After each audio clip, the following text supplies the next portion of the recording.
More than 1 million of you have got this one. You can say what you want. They're class, they're Texas.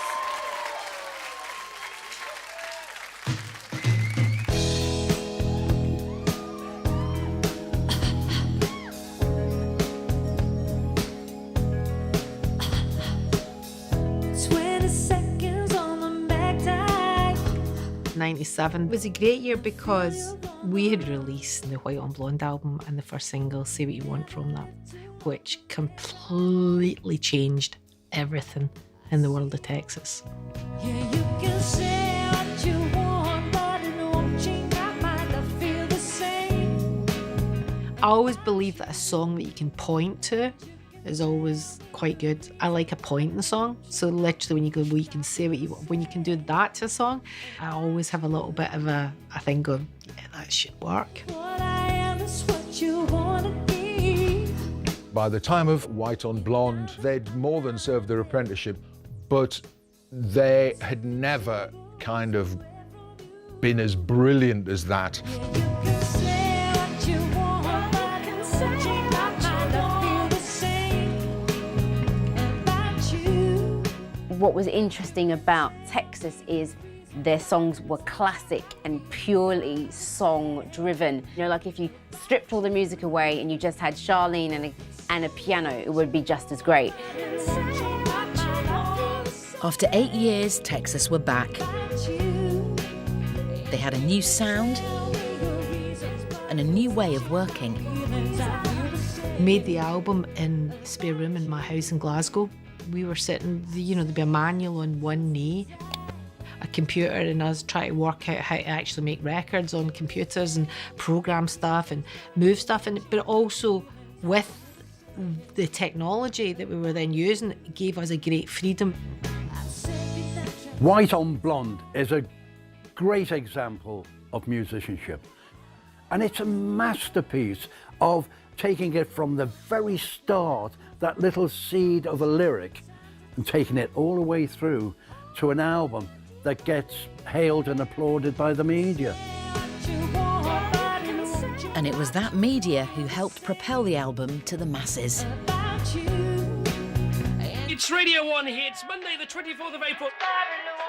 Chris Evans was on Radio 1 and he had heard this record, went in to buy it, and there was no records on the shelves. And the head lawyer of Universal Records was in his car at that point and heard it, made a phone call, went, restock the records now. And, you know, another reason why I think it did really well.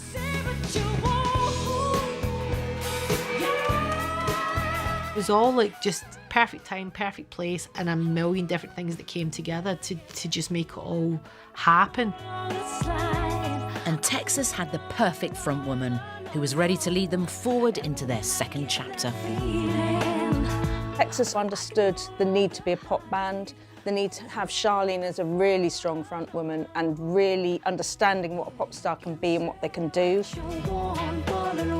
When it came to White on Blonde, at that point, that was when it was like, no, we've established where we're at, now I will step forward. Took me a long time, but I eventually got there, and now they've never been able to shut me up since. Sharleen was fairly untouchable, enormously beautiful, but also she's not got her kit off, as the case with many people in bands felt they had to do.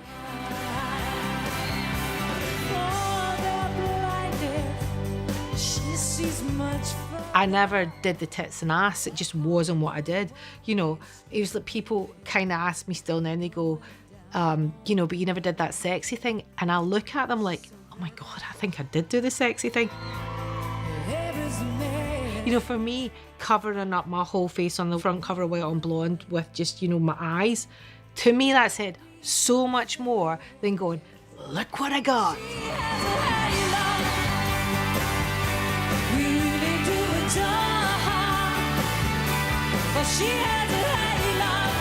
You know, I remember going to shoot the sleeve for White on Blonde and freezing cold. I just remember how cold it was. Jurgen, photographer, he said to me, he says, go in and scrub your face really, really hard in the toilet. And I came back out and my face was really red and I just went like this with the jumper. And he caught that moment. And so had Texas. Their fourth top 10 from White on Blonde came roaring into Top of the Pops. No Technicolor required. I remember when we gave Black Eyed Boy to a record company and they went, "It's not really feeling it." And then they said, "You need to go back and maybe have another thing, rethink it." And we went, "Okay." And we went away and we just chucked it in the corner and we gave the exact same demo back to them 3 weeks later and we went, "What do you think about that?" And they went, "Oh wow, that's so much better." And we went, "Okay, great, let's go with it." It was just amazing to suddenly get that second chance at being successful, but we didn't really realise how sort of massive it would become.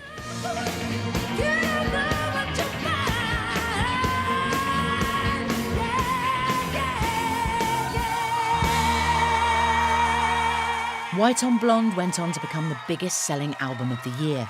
Texas were officially back. And their return was just in time to be part of a new chapter for Top of the Pops.